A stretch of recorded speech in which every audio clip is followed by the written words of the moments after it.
Ça commence bien. Je vais essayer. Ah, sinon, je le prends à la main. Je vais voir. Voilà. Ça va mieux comme ça? Ouais. Bah, je vais peut-être le faire à la main alors. Ouais, c'est bon. Alors, ben, moi, je vais vous parler de l'histoire et du devenir de l'installation de transmission. Je vais intervenir en 3 points. Je vais faire quelques constats sur la situation en fait, de non-transmission. Parce qu'on parle souvent de transmission, mais en fait, faudrait surtout parler de non-transmission qui caractérise la France. Et puis, je reviendrai un petit peu sur l'histoire, parce que c'est toujours bien d'avoir quelques idées en tête sur les politiques qui gouvernent l'agriculture. Alors, je vais vous parler d'installation de transmission plutôt point de vue agricole. Je sais que les agoras sont plus larges, hein, mais je vais me focaliser sur l'agriculture. Et puis, je tracerai quelques défis actuels et les nouveaux horizons qui se trament à ce niveau de la transmission et de l'installation en agriculture. Alors, je vais commencer par quelques constats. Alors, quelques chiffres, hein, je suis désolée, on ne se refait pas, je suis sociologue, donc voilà. Donc, quelques constats sur la non-transmission. Bah, tout d'abord, voilà, depuis 1955, il faut avoir en tête qu'on a perdu 80% des exploitations en France. Et notamment, les plus petites exploitations ont encore plus diminué puisqu'on en a perdu 90%. Alors bon, certes, dans les moins de 20 hectares, il y a aussi de la viticulture, hein, donc ça, il faut aussi se méfier. Mais en gros, on a perdu l'essentiel des exploitations. On avait plus de 2 millions voyez, d'exploitations au sortir de la guerre. Et puis en bas, le graphique, là, qui n'est pas forcément très visible, il montre les carrés verts, bah, c'est le nombre d'exploitations suivant les années. Et puis les choses en jaune, là, en orange, c'est la taille moyenne des exploitations. Donc ce schéma-là, il montre qu'en fait, on a eu une concentration des structures. On a une perte d'exploitation, mais on n'a pas une perte équivalente de la surface agricole, c'est-à-dire qu'à chaque génération, ben, ceux qui restaient devenaient de plus en plus gros et s'agrandissaient. Donc concentration des structures, agrandissement des exploitations, et ça c'est donc la non-transmission qui se fait à chaque génération. Alors, si on s'approche un petit peu plus de notre période actuelle, en moyenne, sur 100 hectares de terre qui se libèrent par an, hein, les gens qui partent en retraite, on en a 40% qui vont à l'agrandissement, 10% qui vont à l'urbanisation, hein, je devrais dire artificialisation, ça c'est aussi un problème. Plus on artificialise, moins c'est facile d'installer. Et on n'en a que la moitié, finalement, qui reviennent à l'installation. Donc, vous voyez qu'à chaque génération, ben, on perd la moitié des terres pour l'installation. L'autre problème aussi qui s'est passé avec toutes les politiques dont je vais parler rapidement, c'est qu'on a eu une augmentation de la capitalisation des entreprises agricoles, enfin des exploitations, mais maintenant on parle d'entreprises agricoles. C'est-à-dire que les fermes, elles concentrent de plus en plus de capital en machines, en investissement, 74% de plus de capital par exploitation, ça veut dire que les reprises sont beaucoup plus difficiles. Aujourd'hui, reprendre une ferme, bah, c'est reprendre plus d'1 million d'euros, quoi. Donc ça devient très inaccessible. Et on a du coup des montages complexes avec des apporteurs de capitaux. Dans ma région, hein, Bourgogne-Franche-Comté, la SAFER, par exemple, quand elle essaye d'installer, parce qu'elle essaye parfois quand même aussi d'installer des agriculteurs, eh bien, elle le fait en appelant des apporteurs de capitaux, c'est-à-dire des investisseurs. Donc, l'installation devient de plus en plus difficile. Alors maintenant, quand on regarde quand même ceux qui s'installent, alors en 2018, d'après les chiffres de la MSA, on a un peu moins de 14 000 personnes qui sont installées.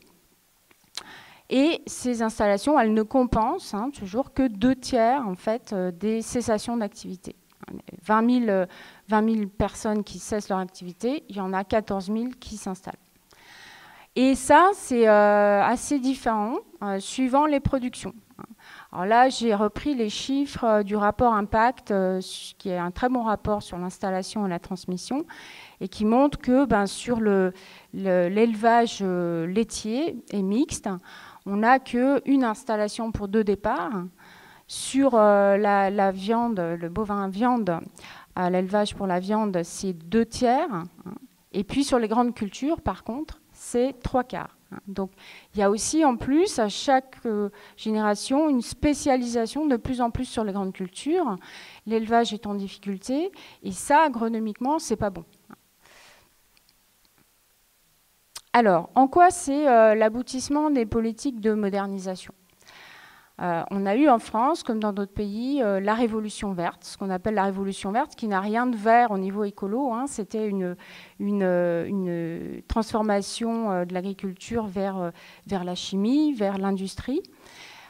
Et en fait, il faut se replacer au sortir de la guerre, où l'objectif en fait, de ces politiques publiques qui ont été mises en place en France et qui ont été très fortes, ça a été d'organiser la fin des paysans. Véritablement, c'était un choix, une option. Et le diagnostic qui était fait, c'était qu'il fallait moderniser les campagnes et l'agriculture qui était vue comme particulièrement arriérée et n'assurant pas surtout la souveraineté alimentaire de la France. Bon, je vous rappelle les tickets de rationnement au sortir de la guerre. Et tout ça, c'était alimenté par différentes choses. La croyance dans le progrès, hein, on était en pleine, à l'orée des 30 Glorieuses. Mais c'était aussi un certain esprit de revanche par rapport aux paysans qui avaient été aussi accusés de différents maux, de collaboration ou de marché noir. Et j'en arrive aussi à poser la question de savoir si ce n'était pas une stratégie du choc aussi, de profiter de cette période de crise au sortir de la guerre pour enfin passer à l'industrialisation de l'agriculture, sachant que des mouvements de modernisation dès le 19e siècle avaient eu lieu. L'apparition de l'agronomie, c'est 19e, la chimie, c'est 19e, et il s'agissait de profiter de cette période pour enfin en finir avec ces paysans. Et donc, on a mis en place un ensemble de dispositifs pour organiser ce grand remplacement, et notamment ce qu'on appelle l'IVD, hein, c'est l'indemnité viagère de départ, qui incitait les paysans non modernisables à laisser leurs terres, à cesser leur activité, pour les fils qui reprendraient, qui prendraient le train du progrès, avec notamment la mise en place de la DJA, donc la dotation jeunes agriculteurs, qui est une aide de l'État avec des prêts bonifiés, mais qui est conditionnée en fait à tout un tas de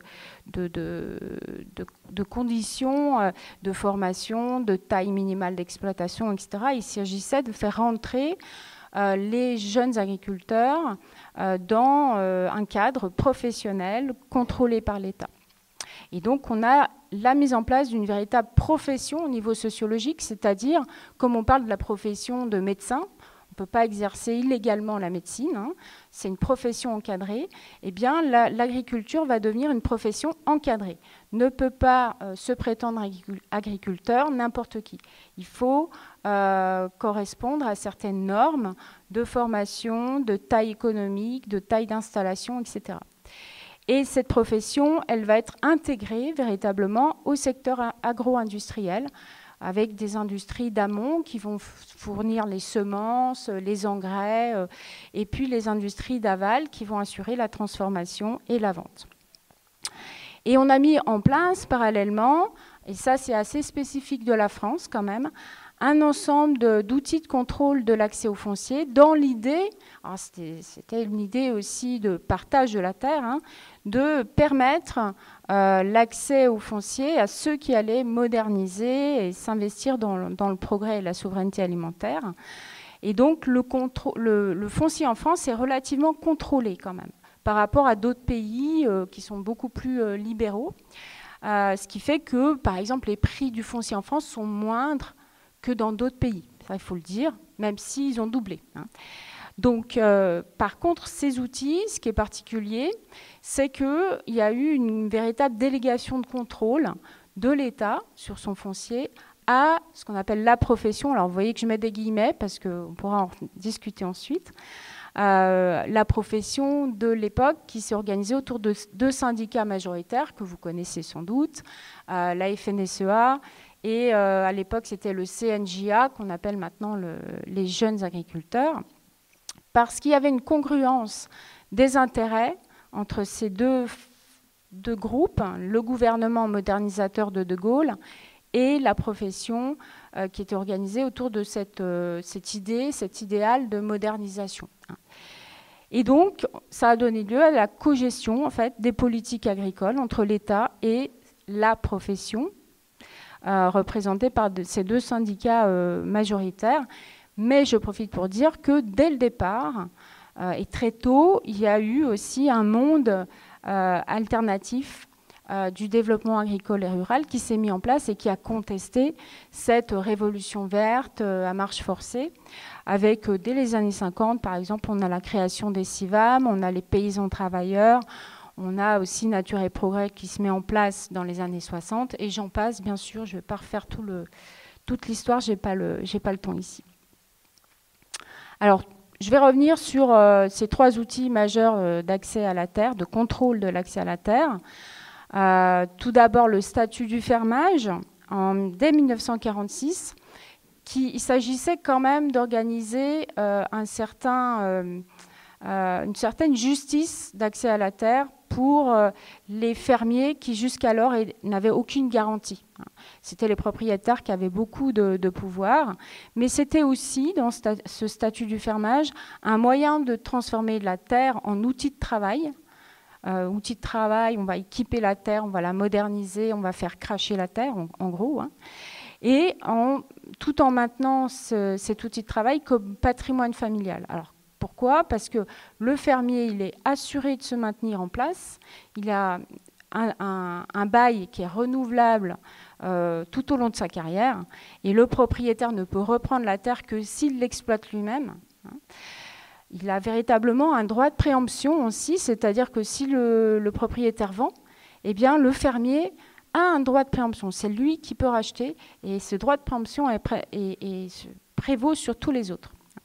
Et donc, ça va susciter chez les fermiers l'engouement et ils vont se mettre dans le train de la modernisation en ayant l'espoir qu'un jour, cette terre va leur appartenir. Donc, c'était un moyen aussi d'enrôler en fait, les agriculteurs dans cet esprit de modernisation. Aujourd'hui, on a 75% de la surface agricole qui est utilisée en fermage. C'est énorme. Mais on a eu un agrandissement et on observe en fait pratiquement ce qu'on appelle une tenure inversée. C'est-à-dire que dans notre région, par exemple en Bourgogne-Franche-Comté, pour un fermier, on a facilement, on a jusqu'à 70 propriétaires. C'est énorme. Donc ce sont des petits bouts de terre qu'on a hérités, on ne sait même plus où ils sont. Et celui qui a véritablement les clés du patrimoine en main, c'est le fermier, quoi. Donc la tenure, elle est inversée. Mais on observe dernièrement des rapports de force avec le CNPPR, alors c'est Section nationale de la propriété privée rurale de la FNSEA, qui commence à monter au créneau et à dire on est, nous, propriétaires, trop limités dans nos droits. Il faut un assouplissement du statut du fermage. Et si ça n'advient pas, eh bien, on commence à voir des propriétaires qui reprennent leurs terres pour les exploiter eux-mêmes. Et même s'ils ne les exploitent pas eux-mêmes, ils font appel à des sociétés de travaux agricoles. Et ça, c'est un bras de fer qui est engagé et qui, à mon sens, est à regarder avec, intérêt. Deuxième outil que vous connaissez sans doute, la SAFER, la fameuse SAFER, qui a un contrôle sur la propriété de la terre. Elle intervient donc sur les terres librement mises en vente avec le droit de préemption, éventuellement, qu'elle utilise, mais pas toujours.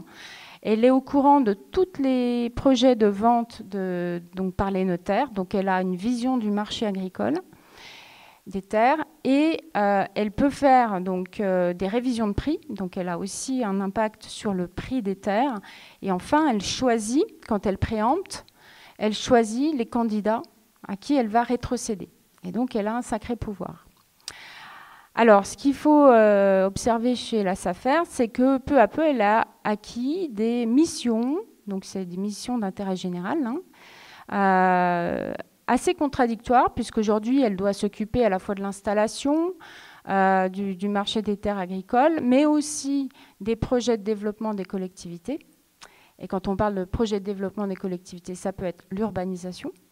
Donc elle préempte pour l'urbanisation aussi. Quand elle préempte pour l'urbanisation, elle ne fait pas d'installation parce qu'elle fait de la compensation pour ceux qui ont été expropriés. Enfin, voilà. Et elle a aussi des missions d'environnement, notamment pour les captages d'eau. Donc elle a des objectifs contradictoires. Ces objectifs ne sont pas forcément priorisés par les politiques, par les pouvoirs publics. Et d'une région à une autre, finalement, les arbitrages qui sont faits ne sont pas forcément les mêmes, sachant que la gouvernance des SAFER, c'est une gouvernance aussi qui est liée à la cogestion. C'est tous les organismes agricoles qui sont représentés et qui opèrent, qui décident en fait dans ces instances. Et une des limites principales sur lesquelles il faut faire sauter le verrou, c'est qu'elle ne peut pas préempter dans les questions de société. Quand on a de plus en plus de foncier qui est détenu par des formes sociétaires, si 100% des parts ne s'échangent pas, ne se vendent pas, elle ne peut pas. Elle ne peut rien faire. Et les stratégies qui sont utilisées, c'est évidemment de ne vendre que 99% des parts. Ouais. En fait, de plus en plus en agriculture, on a des formes, on a moins d'exploitation individuelle. On a plus des exploitations sous forme sociétaire. Alors, il y a plusieurs formes de sociétés. Et dans ces sociétés, en fait, le principe, c'est qu'il y a plusieurs associés. D'accord ? Et la SAFER, si la société A, par exemple, X, peu importe, vend 99% des parts, elle ne peut pas préempter. Il faudrait que 100% des parts soient vendues en même temps. Alors, évidemment, c'est rare qu'on vende 100% des parts. Et là, il peut y avoir des opérations de regroupement, d'agrandissement, sur lesquelles elle ne va pas pouvoir en fait intervenir. Et il y a eu des demandes dans la dernière loi agricole pour qu'elle puisse intervenir à 100%. Et c'est le Conseil constitutionnel, au nom du droit de propriété privée individuelle, qui a dit non, là, on ne peut pas. Voilà, c'est assez technique, mais c'est une grande faille des SAFER. Et enfin, le dernier maillon de la chaîne de contrôle, c'est le contrôle qu'on dit, le contrôle des structures, qui est opéré par la CDOA, la Commission départementale d'orientation agricole, qui va intervenir non pas sur la propriété, mais sur l'exploitation des terres. Ça, c'est assez intelligent.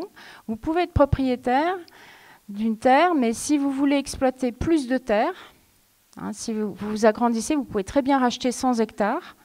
Vous avez déjà 100 hectares, vous rachetez 100 hectares. Vous êtes obligé de passer devant cette commission. Et cette commission va dire, là, le seuil du département, il est à 110 hectares. Au-delà, vous n'avez pas le droit d'exploiter plus. Donc, on vous refuse le droit d'exploiter les terres. Et donc, du coup, vous êtes propriétaire. Vous n'avez qu'une solution, c'est soit de revendre, soit de mettre à bail à un fermier. Donc c'est pour limiter l'agrandissement par le système de fermage. Et du coup, les seuils, malgré tout, varient suivant les départements, suivant les productions. En viticulture, ça ne va pas être le même seuil qu'en grande culture, c'est assez évident. Mais on observe que ces seuils ont eu tendance à augmenter, parce que les référentiels sont ceux du productivisme et qu'aujourd'hui, on considère qu'en dessous de 200 hectares, on ne s'en sort pas. Voilà, donc tendance à l'agrandissement. Alors les sous-bassements idéologiques, j'ai commencé à en parler, qui alimentent ce que j'appelle moi la centrifugeuse agraire, c'est qu'à chaque génération, on expulse les moins modernisables et on agrandit. C'est le productivisme dit démocratique, c'est quoi ? C'est une idée, une idéologie qui s'est fait jour dans l'après-guerre, qui était de dire il faut produire plus pour qu'on atteigne la souveraineté alimentaire, ce qui est un intérêt démocratique de tout le monde, mais aussi que l'agriculture libère des bras pour que on puisse s'industrialiser, améliorer le sort de tout le monde grâce à cette modernisation. Donc ça, c'est l'idée de productivisme démocratique. Et le deuxième soubassement, c'est l'idée de méritocratie foncière. La terre à ceux qui la méritent, la terre à ceux qui sont suffisamment formés, la terre à ceux qui sont suffisamment modernisés pour pouvoir atteindre cet objectif de productivisme qui va nous emmener vers un avenir meilleur. Donc on voit aujourd'hui les limites de ces soubassements, mais qui sont toujours un peu présents dans les organisations. Alors, il y a eu des évolutions aussi internes et externes à la profession qui ont alimenté la crise de reproduction sociale de cette profession. Parce que cette profession n'assure plus son renouvellement, en fait, telle qu'elle a été bâtie. En gros, ceux qui réussissent envoient leurs enfants en études supérieures, notamment dans nos écoles d'ingénieurs où j'enseigne, et ceux qui échouent ne transmettent pas.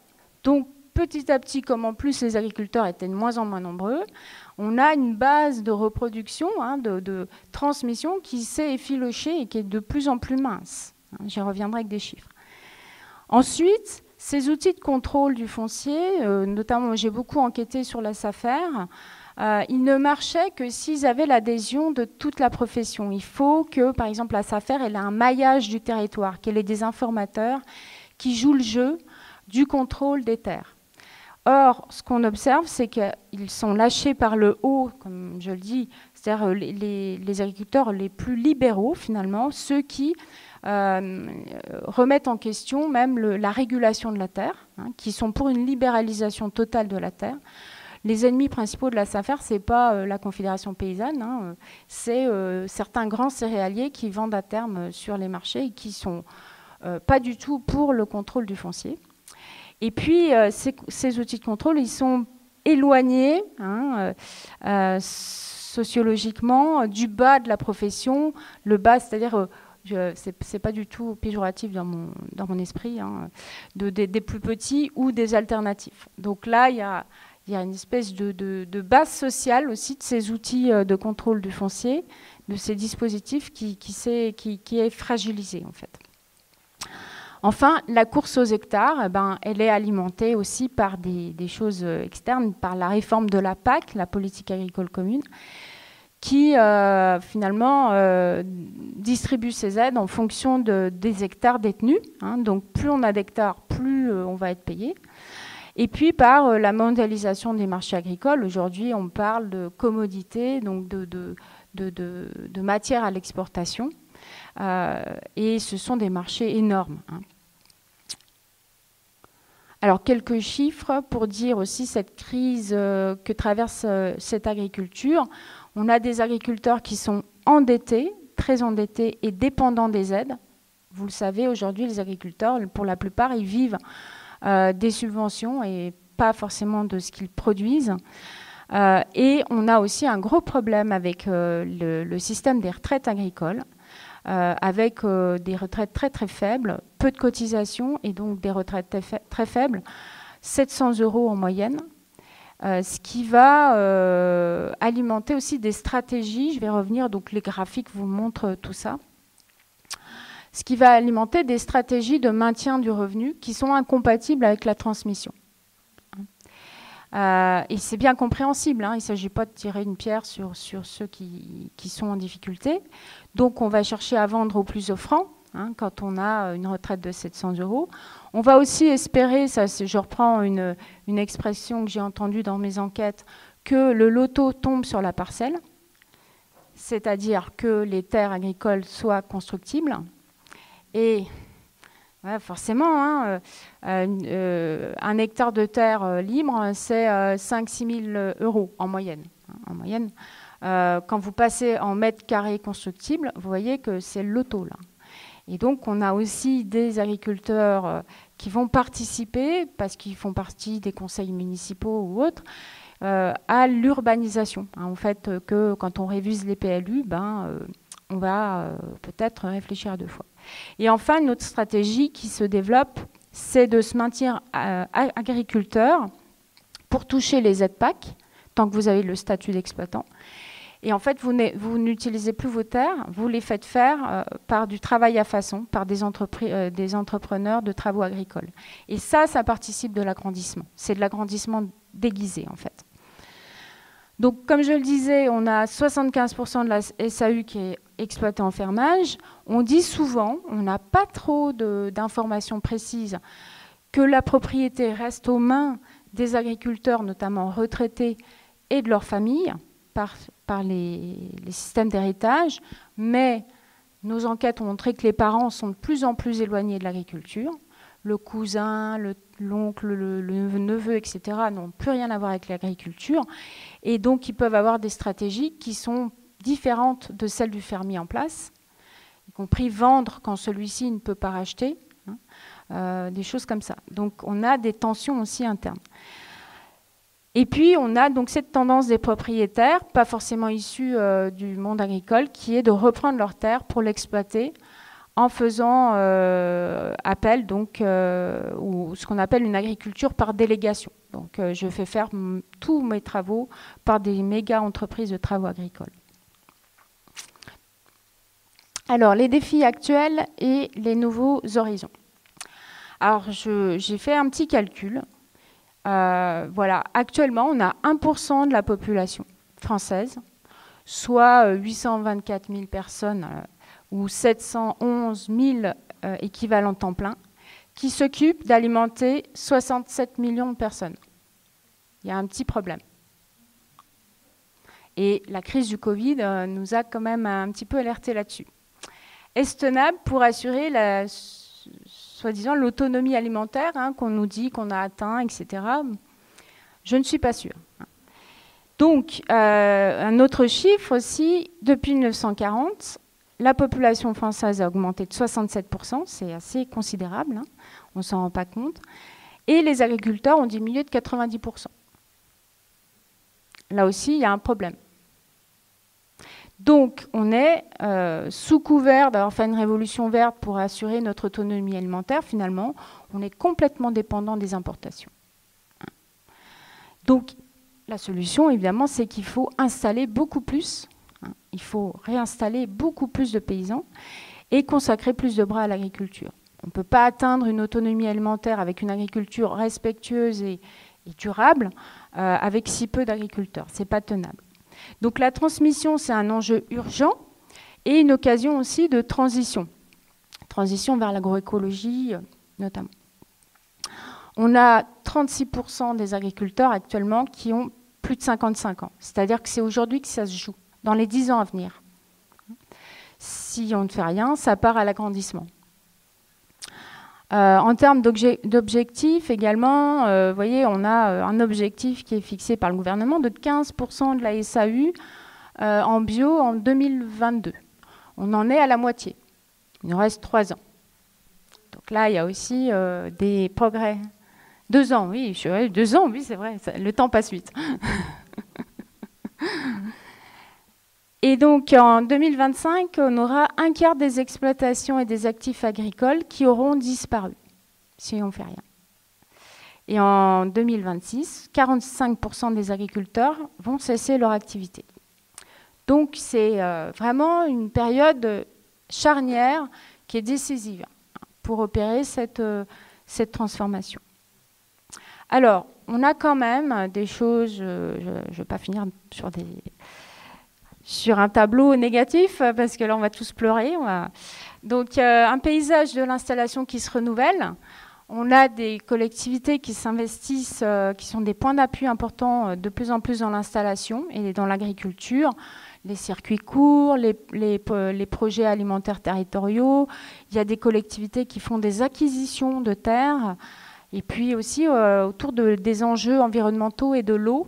On voit que les collectivités s'intéressent aussi à l'agriculture, notamment la transition agroécologique, pour assurer une eau potable, parce qu'aujourd'hui, ce n'est pas le cas.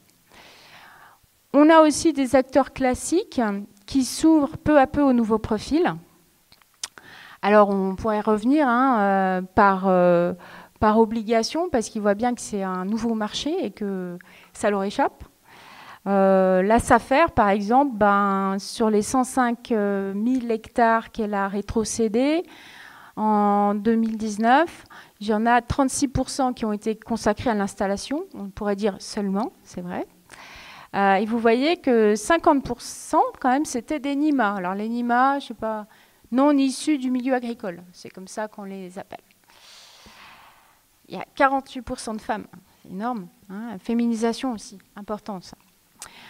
Alors les ONVAR, c'est pas des ovnis, c'est des organismes nationaux à vocation agricole et rurale. C'est en fait toutes ces organisations qui sont occupées de l'agriculture et de la ruralité, pas seulement du secteur agricole, et qui sont des organisations, on va dire, alternatives, quoi, qui ont été reconnues. Et le réseau Impact, qui fédère une partie de ces ONVAR, devient, moi je le vois dans les différents programmes de recherche, etc., assez incontournable sur ces questions-là. Il acquiert une reconnaissance.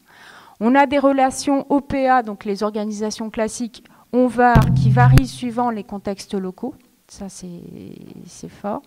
Et on a aujourd'hui, effectivement, un marché, je dirais, c'est un marché concurrentiel de l'installation et de l'accompagnement entre ces organisations classiques ou alternatives. Et de leur coopération et de leur concurrence, peut naître des choses différentes. On a des nouveaux profils donc, qui se pressent aux portes d'une profession qui n'assure plus son renouvellement. Et donc là, il y a une nécessité impérieuse de médiation. Les installés, voyez, les porteurs de projets, alors ce n'est pas forcément ceux qui se sont installés, qui sont passés par les points info installation. En 2017, c'est énorme, on avait 62% de non issus du milieu agricole, 36% de femmes et 20% de plus de 39 ans. Donc on s'installe de plus en plus tard, souvent après des reconversions professionnelles. Ce qu'il faut dire, c'est que la DJA, cette fameuse DJA, elle a été pensée pour la reprise familiale à une certaine époque, et elle doit être repensée. Parce qu'il y a vraiment là à revoir. Et la majorité de ceux qui s'installent aujourd'hui sont non issus du milieu agricole, ça faut le dire, et donc ne correspondent pas forcément aux critères de la DJA. Un nouveau chemin de l'installation. Sur les un peu moins de 14 000 installés en 2018, on en a 64% donc, qui le font sans DJA. Et sur ces gens-là, on ne sait pas grand-chose. Moi, ça fait un moment que je tourne dans les chiffres, dans les stats, dans les documents, etc. C'est mis sous le boisseau. Clairement, la MSA ne veut pas transmettre les données. Mais en croisant les chiffres, j'ai quand même vu que l'ENIMA, c'était 62% des porteurs de projets et 32% des installés, même avec la DJA. Alors, les nouveaux installés, tout confondu, on sait qu'il y en a quand même 30% qui ont plus de 40 ans, 30% de femmes, 35%, ça c'est important, qui se déclarent pluriactifs, 55% qui s'installent sous des formes sociétaires, et sur des surfaces inférieures à la moyenne. 36 hectares. La moyenne, c'est maintenant 70 hectares. Mais on a peu de données donc, sur ce qu'on appelle, nous, les sans dot, les sans dotation. Si ce n'est que 90% des installés sans DJA, ils sont toujours en activité après 10 ans. Donc ça veut dire qu'ils tiennent le coup quand même. Alors on a fait des enquêtes locales. Donc là, je vais vous parler d'enquête locale. Ça n'a pas forcément voie de généralisation, mais sur les profils d'installés atypiques, je vais avancer. Pour le CIVAM dans le Jura, et donc le point commun, c'est qu'ils ont tous un accès difficile au foncier. Ils ont un rapport différencié à l'accompagnement. Certains se prévalent de l'autonomie, ne recherchent pas forcément un accompagnement. D'autres sont plus pragmatiques. En termes de profils, on a des profils d'entrepreneurs innovants qui sont reliés à des réseaux locaux, réseaux alternatifs, qui s'investissent dans la vie locale, mais qui sont plus distants de la profession, localement. Ils sont dans d'autres réseaux. Ils ont la préférence pour la création d'activités, en individuel ou en collectif, mais pas comme remplaçants dans les GAEC. Et ça, c'est important, parce que demain, on a plein de GAEC. Donc, c'est des sociétés familiales. Chez nous, le comté, par exemple, demain, la filière comté est en difficulté. Il n'y a plus personne pour reprendre. Ça paraît bizarre, mais c'est ainsi. Et puis, bien sûr, leurs structures sont diversifiées, circuits courts, bio. Et ils ont des statuts, ils ont donc souvent en pluriactivité comme ce qui va sécuriser leur parcours d'installation, qui peut être progressif, et des statuts variés qui relèvent parfois de plusieurs champs, agricole, commercial, artisanal. Et ça ne rentre pas forcément dans les cases, c'est un peu compliqué. Et ils recherchent évidemment un équilibre entre la qualité de vie et puis le sens au travail. Je vais passer... Alors peut-être juste une vue sur les organisations classiques et alternatives. On a deux postures. Les organisations classiques, leur enjeu, c'est de transmettre d'un seul tenant, maintenir les fermes existantes, reproduire et maintenir les structures, insérer dans des filières qu'ils disent solides. Et on a un discours qui se développe sur l'inadéquation. Ça, c'est quelque chose que j'entends. Inadéquation entre l'offre de structures à reprendre, qui sont des structures familiales insérées dans des filières bien structurées, des cédants, et puis des projets des candidats à l'installation, que souvent ils perçoivent comme un peu utopiques, en décalage, qu'il faudrait rapprocher des structures à reprendre. Et puis on a les organisations alternatives qui parlent, eux, de renouvellement, de diversification, de structurer des nouvelles filières. Et aussi, par exemple, la position d'impact, c'est clairement, il faut installer plus que les départs et démembrer les fermes trop grandes. C'est-à-dire, on ne va pas maintenir les mêmes structures, on va démembrer, redémembrement, avec des installations collectives. Alors, je passe peut-être sur les points d'appui, on pourra y revenir dans les ateliers, peut-être les chantiers, et ça sera peut-être mon... Voilà. Donc, comme je l'ai dit, la transmission peut être une occasion de transition. Elle ne peut se concevoir à l'identique. Des médiations à mettre en place entre les cédants et les candidats et entre les structures d'accompagnement. Des collectivités comme point d'appui, mais un débat aussi à avoir sur l'aménagement du territoire, parce qu'aujourd'hui, les métropoles s'occupent beaucoup d'agriculture. Je parle aussi pour Dijon, mais conçoivent la campagne comme finalement un espace qui va permettre leur approvisionnement. Voilà. Donc on a aussi des concurrences. Moi je vois sur certains villages qui veulent installer, réinstaller de l'agriculture, des concurrences sur l'eau par exemple, qui est propriété finalement des grandes villes. Et on est bloqué sur l'installation à la campagne.